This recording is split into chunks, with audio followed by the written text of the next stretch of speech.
I mentioned at the outset of the symposium that we had a special guest in store for you. And it took a little convincing, but we were able to wrangle our next guest to do a short piece for us as a fitting way to close out this year's symposium. It's an exquisite blend of the elements we've discussed over the past 2 days, policy and community action. So here, with his latest letter from Mariposa, the green builder, Ron Jones. Hello, everyone. I really want to thank you for joining the 2023 Sustainability Symposium. As promised, it has once again proven to be informative, enlightening, and inspirational. I would personally like to close this year's event with a few thoughts about our relationship with nature and how essential that is to understanding and living a sustainable life. I've been privileged to spend time on 5 of the world's 7 continents, and those travels lead me to the assertion that the people, communities, and societies who express the greatest happiness and contentment are those whose lives involve the least complexity and the stress that goes along with it.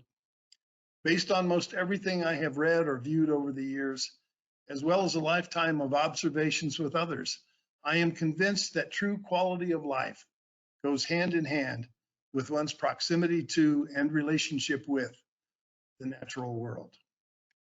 Time after time, studies show that health and general well-being, not to mention greater life expectancy, are traits common to those who live sustainably, self-sufficiently, and close to the land. Few would dispute the benefits of growing at least some of your own food, for example, and of living with naturally clean air, of experiencing less congestion, noise, and pollution, and less dependency on mechanized transportation. Each of us is entitled to our own metrics for determining what quality of life means. But if you were measuring yours by the extra number of driving minutes that could be needed if the morning traffic is especially heavy, or the variety of fast food outlets you can readily choose from in your quest for the easiest family dinner after a long day at work, those are indicators that you might want to reconsider things, especially given the virtual universe of information and entertainment and the instantaneous technologies of communication that we have at our fingertips.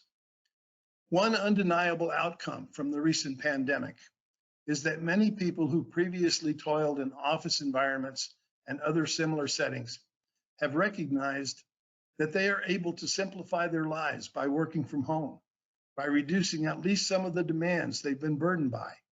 Reportedly, an increasing number of families are reevaluating the possibilities and the economics of scaling back from 2 full-time breadwinners to 1, or maybe 1 full-time and 1 part-time, if they can eliminate enough of the associated expenses at the same time. Let's suppose that your travel to work and back home each day takes an hour round trip, 5 days a week.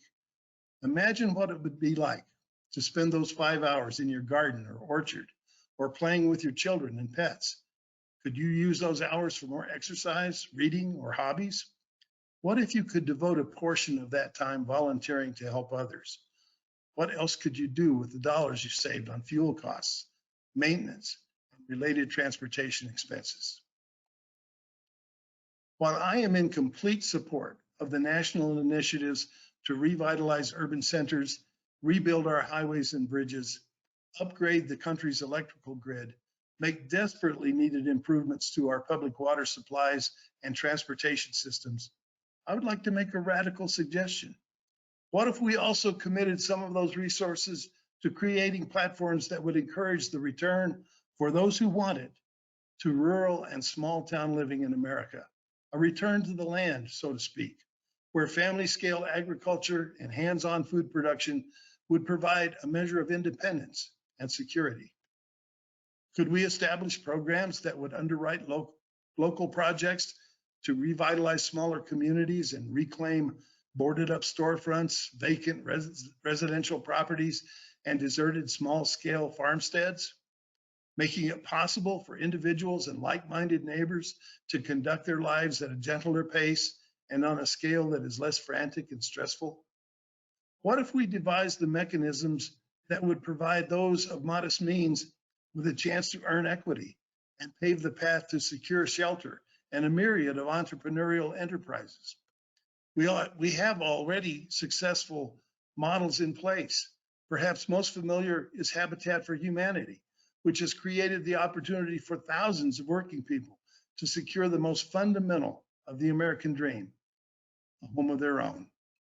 By harnessing the desires and determination of citizens willing to make investments in their time and labor, along with the generosity of countless volunteers and companies, the organization has grown to become the largest home builder in the country. As we heard earlier in the symposium, there is no disputing the critical needs facing the residents of American cities. Financial resources and many kinds of support are desperately needed in order to assure the future happiness, success, wellness, and safety for the country's urban dwellers. But there are alternatives to city life that deserve consideration as well. America's great forgotten treasure is its vast countryside, those less densely populated areas that provide more individual space, access to nature's basic resources, and the endless opportunities to reconnect with the soils, the forests, the waters, and the very air that we all breathe. It is my belief that when our growing population essentially filled the last of our physical frontier in the 19th and early 20th centuries, we experienced not only the loss of opportunities for adventure and exploration, but also the means by which a host of societal pressures could be relieved. Those in search of a better, more abundant life, escape from persecution, or simply a chance to exercise self-sufficiency were left with fewer places where they could pursue their dreams. Hopefully, our small towns and rural populations will not be overlooked as well-intentioned policymakers decide how the resources that are set to be deployed are divided among all deserving stakeholders in every region. For these are the birthplaces of our collective ethics, our societal values, and our ingrained dedication to self-reliance. No other style of living presents greater possibilities for having the sustainable life that is only offered by reconnecting with the natural world. Sustainability can be described as intergenerational prosperity that is the outcome of ecological accountability.